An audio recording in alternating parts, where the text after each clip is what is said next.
आपण केबे भाबिछंती कि दुनियार मालिक महाप्रभु जगन्नाथ काहींकि आम घरर जणे सदस्य भଳି लागंती। आज मु आपणको पुराणा कालर एमिति एक सत्य कहानी कहिबी जहा सुनिला परे आपणको लोमो टांकुरी उठिबो आउ आखिरु लुह झरी आसीबो। दयाकरी शेष जाए निश्चय शुणंतु। कथाटी हेउछि बहु वर्ष तलर पुरी पाख गोटिए छोटिया गाँर। से गाँरे रहुथांती जणे अति गरीब बुढ़ी माँ। दुनिया रे तांकर निजर बोली केही नथांती, थांती केवल तांकर कालिया शांत। बुढ़ी मार इत्ते दुख जे दिनकू दुई मुठारे खाइबाकू भी मिलेनी। किंतु से प्रतिदिन सकाळू उठी निज भंगा चाଳ घर दांडरे टिके गोबर पानी छुंची दिए। आउ खाइबाकू किछि नथाए बोली केवल खट्टा तोराणी गिनाए धरी ठाकुरंकू डाके। कहे, अरे कालिया, मो पाखरे तो तते देबाकू किछि नाही बापा, आगो तू ई तोराणी रू टिके पी दे, तापरे जाई मु पीबी। सेपटे श्रीमंदिर रे सेदिन जणे बड़ धनी जमीदार 56 भोग लगाई थांती। रूपा थाली रे सुना गिनारे महाप्रभुंकु भोग अर्पण करा जाउथाय। अहंकार रे बेपारी जनक छाती फुलेई छिड़ा होइथाय।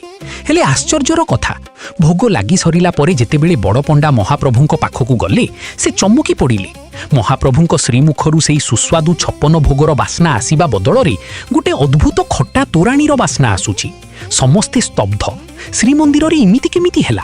सेही रातिरे बड़ पंडांकू स्वप्नादेश हेला। कालिया कहिले, से जमीदारर अहंकार भरा 56 भोगरे मोर पिटु पुरिलानी रे। से भोग खाइबा आगरू मोर से गाँ बुढ़ी मार श्रद्धा मिशा खट्टा तोराणी मु आग पी देइछि।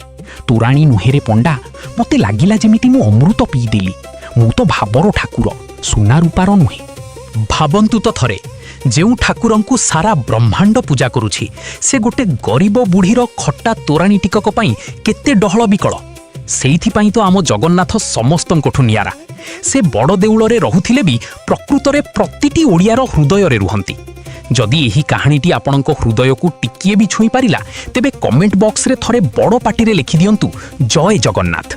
आउ एई भिडियोटी को निजर सबु सांग एवं परिवार लोकंक सह शेयर करंतु, जेमिति कालियार एही अपार महिमा आज समस्तंक फोन रे पहुंची पारिबो। आपणको गोटिए शेयर आम कालिया शांतंक नामकू आहुरी आगकू नेबो। जय जगन्नाथ।